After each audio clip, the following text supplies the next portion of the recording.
Hello, hello, hello, and welcome to another episode of the Digital Quill podcast with your host Mars Wilson. I didn't really have much of a subject to really talk about today because today is a mandatory recording day for myself. Considering that today's also Minecraft Monday, which is live streamed on Mondays, going to be the third time now on Twitch. Let's kind of just hop into it, and by hop into it, get started with the very first thing that I have written down here today. I did start an email draft for myself, but we're just gonna wing it because I am exhausted. I've been fighting headaches off and on all weekend and depression. So I'm just gonna wing it.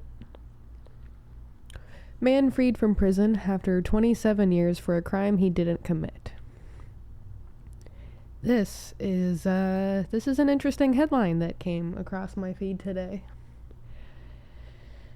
Amongst everything that is going on and everything I've learned so far recently, and just in general, it is quite interesting to me when 27 years later, after serving a sentence for, I'm assuming, 27 years, you could release somebody after a key witness involved in the trial confesses 27 years later. Now, I want to put away my judgments because I read the article and I will link it for you in the description below.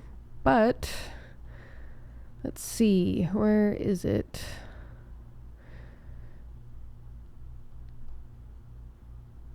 Officials began to threaten Young with murder charges. Young was the key witness. She ends up telling them a story. And this is the part that gets me.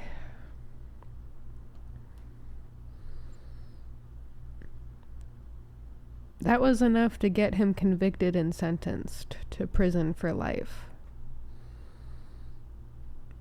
Young's conversation and jailhouse informants.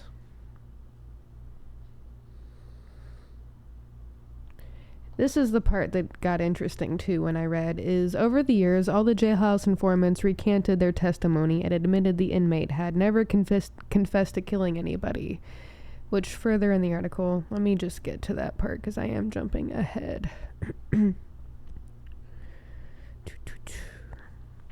Brian Hopper Sr., who had been convicted for killing a 77-year-old woman 27 years ago, was released from the Stillwater Correctional Facility on Thursday after Chalaka Young, I think I said that correctly, I'm a horrible human being when it comes to pronunciations, but a key witness in Hooper's trial allegedly confessed to the murder in July. That's July of this year, I'm assuming. It's amazing how he held on to his dignity and his optimism and has never given up, just as his kids never gave up on him. Jim Meyer, the legal director for the Great North Innocence Project, and Hooper's attorney.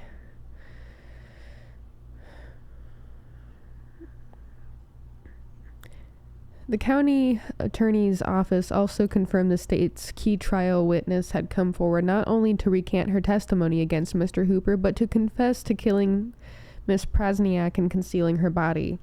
The prosecutor's office said in a press release on Thursday.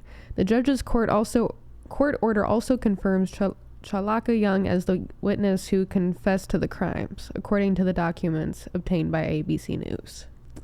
Today, the courts have affirmed what Brian Hooper, his family, his loved ones, and his advocates have always known. Mr. Hooper is an innocent man. It is our duty as prosecutors to hold the correct individuals responsible for their actions, and that duty demands that we acknowledge our mistakes and make things right as quickly as we can. Yeah, I'm really gonna try to hold my judgments aside. But I do have a question for those involved and everyone reading this or listening to this. What are your thoughts on our law and order in America, or just in general? Again, this is where I want to ask people for their own stories. Tell me anything that you've been a part of or witnessed, because I have this theory after reading this and after being a victim of a actual pedophile of many statuses and whatnot. But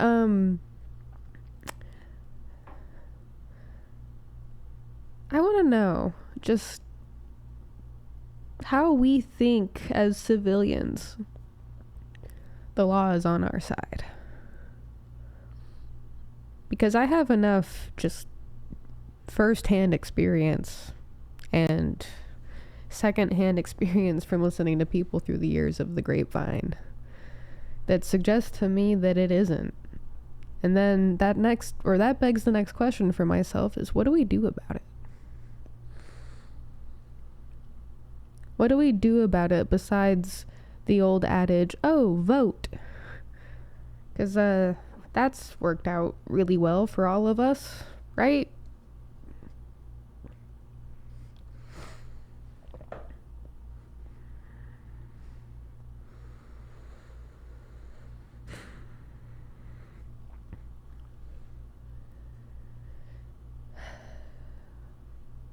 Freed after 27 years.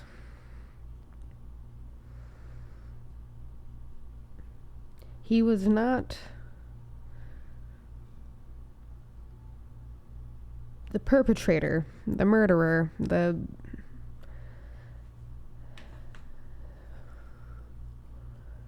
don't even want to say monster, because that's not even what Young was. Young made a mistake. Young made a terrible mistake and should definitely live with those consequences, but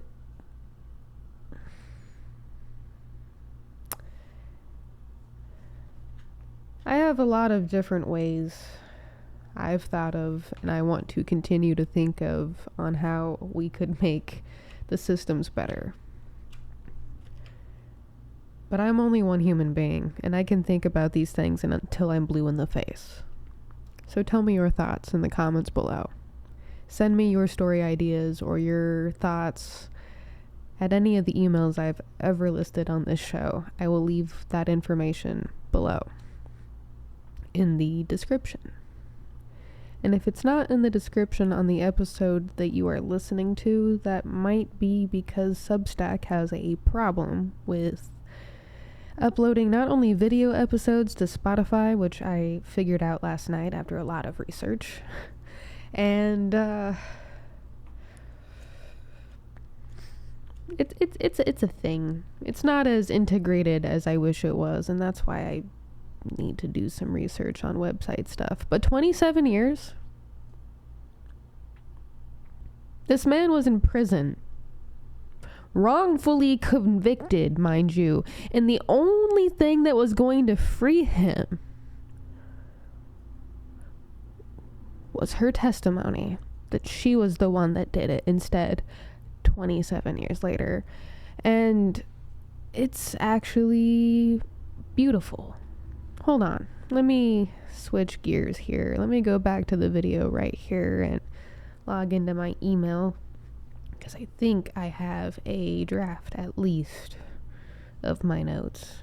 If not, that's an interesting new set of problems. Yes, there it is. Why law isn't right. And I think, is it the same one? Let's see. Trying to find it. Sorry. Think to yourself and remember to do your breathing, as I've stated in other episodes. In order to do some of that breathing I've stated in other episodes, just breathe in for 4 seconds, hold for 4 seconds, release for 4. It's a form of square breathing. There are other types of breathing exercises you can do. I'm sure some of my breathing friends will share them in the comments below for us, or I'll find them and share them in another episode, which I had planned on doing. Breathe, Breathe in for 4. Count 1, 2, 3, 4. There it is. Okay. I had literally been hovering over it for the last 5 seconds while counting for 4 myself. In a signed, handwritten statement, Young said, "I am not okay any longer with an innocent man sitting in prison for a crime he did not commit." She shared with law enforcement and recorded conversations that she committed this murder, that she acted alone, that she hid the body, and that she falsely accused Brian Hooper in order to draw attention away from her own guilt. And this is the part that gets me and why why I want to withhold judgment. Or besides the general just don't judge people. But I have never seen a more powerful and compelling recantation confession like this one. If you listen to those recordings, you can hear the anguish in this woman's voice about the enormity of the harm that she has caused the Hooper family, and she really feels it. It's pretty striking.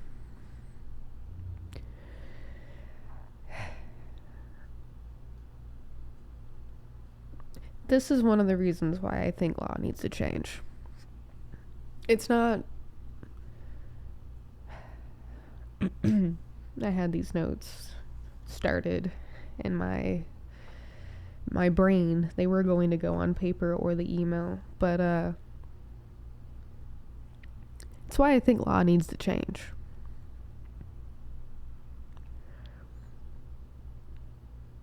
It is not for us.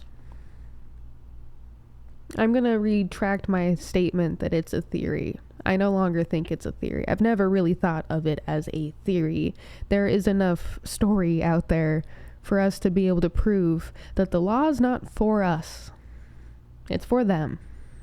It's for the people who have more money than you and I will ever see in our entire lives. It's for the people who want to protect themselves and their islands. And I know that might sound conspiratorial. Do your own research. That's all I have to say. That's... Open your eyes. They do not care about us. Michael Jackson was right. And I know that's a rich statement and a rich person to be bringing into this conversation, but this is, again, pulling everything I've ever experienced. And if you've been here a while, you know some of the things I've experienced, some of the monsters I've faced.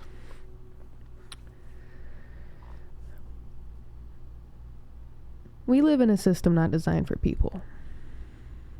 It's been that way for a very long time. Look around. Are we prospering? Are we connecting? Are we creating in ways that actually fuel our heart's desires? Are you happy in your life? Do you see your friends and family being happy? No. We live in a system not designed for us. And I think we can use our tools and our resources and pool our knowledge and our well-beings and our beings just together to actually design a system made for us. Made for all of us. Not just us, but everybody. Even those we don't agree with. Because quite frankly, violence may never be the answer. I really don't think it should ever be the answer. It could possibly be the answer. Maybe. But I'd like to see it, if you want to think about it in a numbers way, which I like to think of things as percents. It's really easy to visualize percentages. I would like to see violence be 0.05% of the ideas of humanity, because violence and destruction doesn't really do many good things. It can. I mean, think of like the creation of fire and stuff. There's a lot of like pagan and Celtic and other types of traditions that talk about destruction and how it can be good. But I mean like blatant, like intentional, like...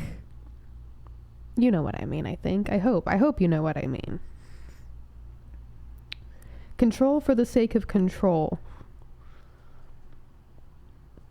I don't think we should really be doing that. I think I should retract all of this to bring it back down to my point here of why I'm showing you the article and talking about this. Talking about why law is not for us.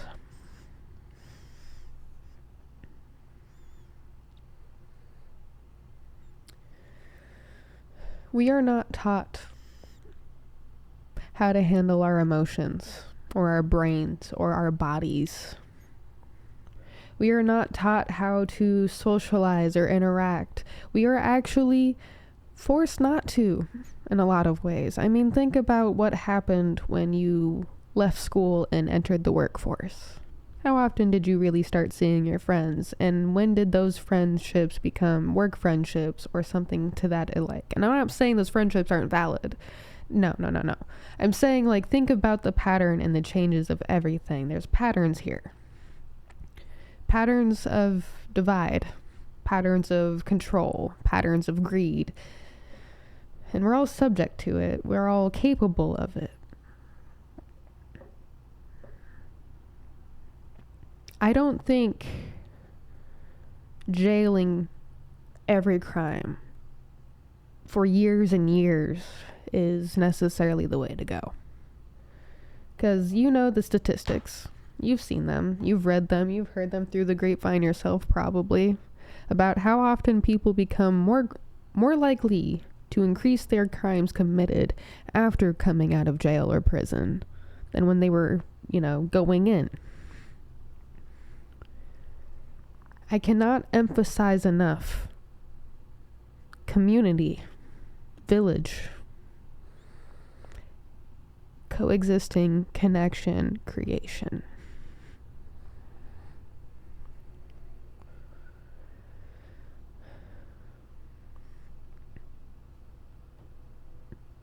There are programs out there, and I've kind of taken a personal interest in my life with minimal knowledge when it comes to jail systems and the people incarcerated and whatnot because of my very early on joys of getting to know that world. Ever be 2 years old walking up to a state prison? Not walking, I was in a stroller. No? I don't want to hear it then. We are not born bad. We're created, molded. We're forced into situations we don't want to be in. And then we become the monsters that we fear. Which is actually... I want to pivot into something that I like a little bit more than talking about this, and also because my brain power is just zero today from just the weekend. God, I hate my fucking headache episodes of The Passion. TBIs are no fun. Okay, switching gears, we're gonna go to the Unsealed. I'm not gonna log in because I don't need to, but we're gonna go to the Unsealed. We're gonna go to challenges. We're gonna go here. And I know I've showed this before, I think, maybe. Yes. Yes, I did. Okay.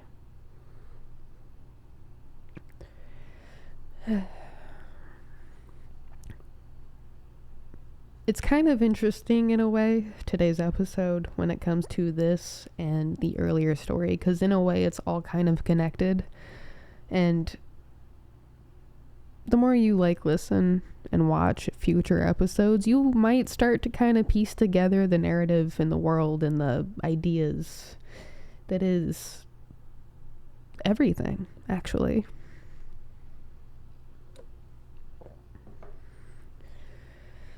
Write a letter to a dream that scares you.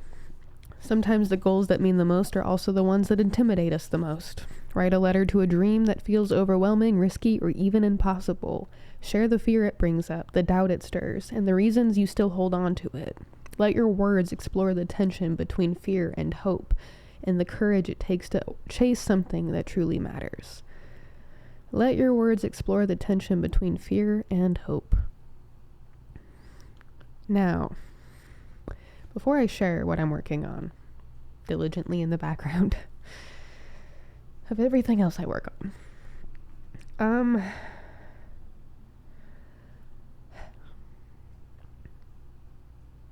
my dream technically would look like to be a writer or to be a photographer. But the problem is, and I realized this a while ago, and it's always kind of funny when I am met with something that would give me that realization, and I'm like, oh yeah, that's funny. I already am.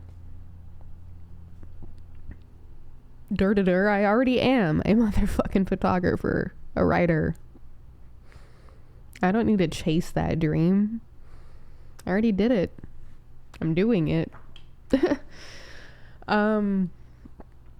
So yeah, my dream, I had to realize, was actually something different, because there is a dream I'm chasing, and I care very much about it, and it is the scariest, most terrifying fucking dream of my life, because I know what it entails.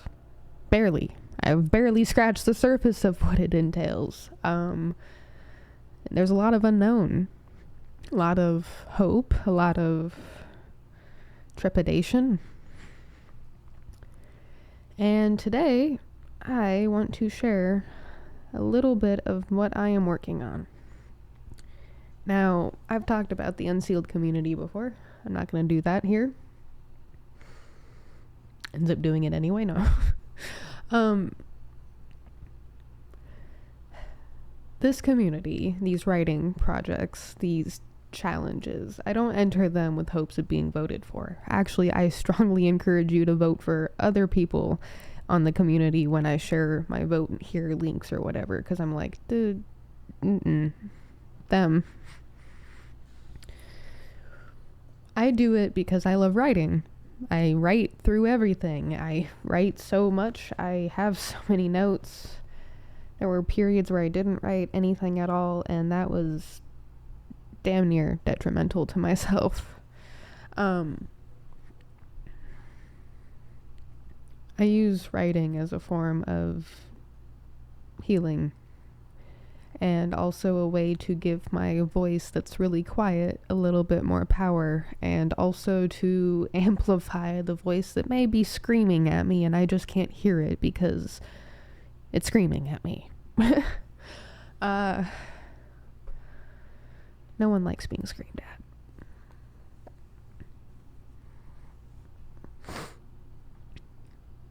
So when these challenges are presented, I try to do every one, because sometimes there's something I need to work through. Usually there's something I need to work through. And this one was actually kind of a nice challenge, because I'm like, what is my new dream? Since I realized that I already have the other dreams fulfilled. And I'm like, oh. And I was like, oh no. Oh no. So, yep, this is the new dream. And this is still in the early stages. It's not done yet. Nowhere near done yet, as a matter of fact. But, I wrote down the bones just automatically. I barely thought about the words I was writing down until afterwards. But, I'll read it, I guess. Sometimes reading these things out loud to no audience is very helpful. Dear humans of the world, you are the dream that scares me. And I don't mean that I'm fearful of you. In part, I am, yes. But that fear is overridden by the sheer disposition of joy and love. You see, I died a long time ago, in many ways. I don't mean I am dead and gone. No. It's much different than that. I'm getting ahead of myself. My personal dreams are easy. Be a writer, be an author, be me. I don't even care about making money anymore. I'm disenchanted with it, even if it helps people. I've been broke all 27 years, and my actions have helped more than my nickels and dime. I care about you. I grew up in hell, was conceived in hell. My biological mother was on drugs for 7 months of her pregnancy with me. I never met her. I have siblings I'll never meet. My biological father violated me for years, in my sleep. My dad was diagnosed with cancer, and the mother who was raising me and cared for me felt like she was possessed in doing so, and hated me for it. A fact that became increasingly more apparent. My dream is you. All of you. I have met monsters, and I have seen the glimpses of the people before them. I have walked with monsters, and I have known the people before them. I have fought the monster within, and I have barely conquered. My dream is all of you. Your stories, your lessons, your dreams and passions. I want better for all. I want love for all, even those that did me dirty. So many have been through so much, and I'm so sorry. I hope you keep fighting the monsters inside. Dear humans of the world, you are the dream that scares me. You scare me because I see you want what I want. Love, peace, calm, create, connect, coexist. Yet divided we are, hateful we are, angry we are. And that's where it ends for now.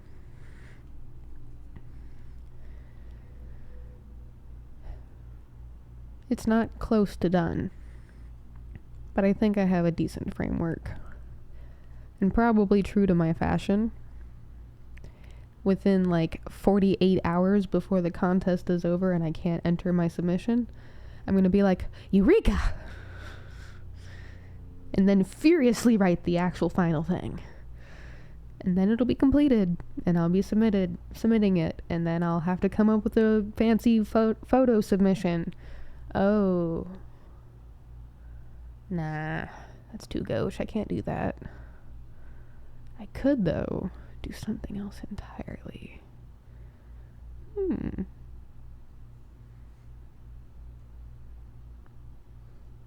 Final photo is probably going to be something entirely different than whatever I am conjuring in my brain right now.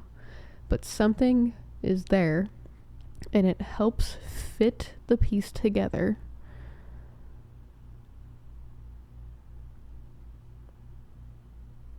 I'll see you when the contest is due.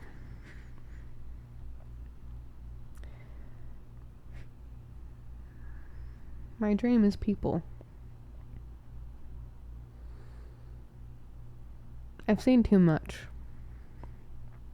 I've seen too much hate, too much anger, too much pain. I've seen the pain of people who caused pain. And I've seen the pain of people who didn't deserve the pain that they were caused, that they were given.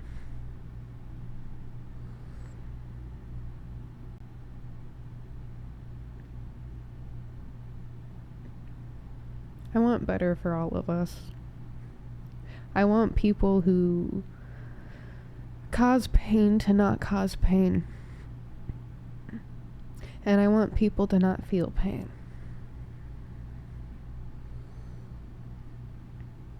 The chances on that are not zero.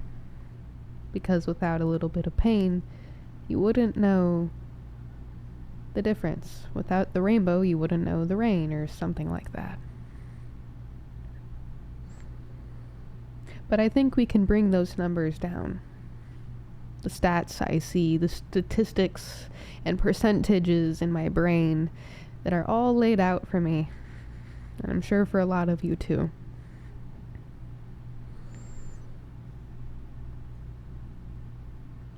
Make a good choice today.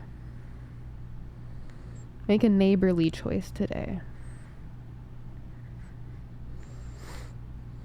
We can bring that back.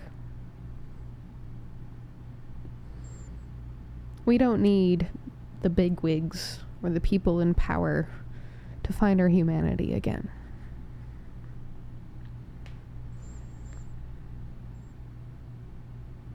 We just need ourselves. And with that being said, I have a nap to go take. And buttloads of work to do. So much work to do.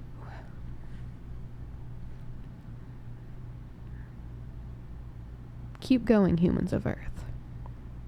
Keep going. Don't stop. Take the light that I am trying to hand you and go illuminate other people. Take the light within yourself and illuminate other people.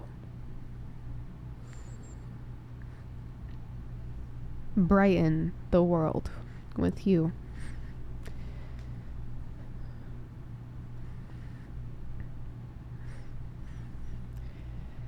And I guess ironic, the sun was just covered by the clouds. Although, did I get brighter? Whatever. That's odd. Or nature just doing nature things. Who knows? Who knows?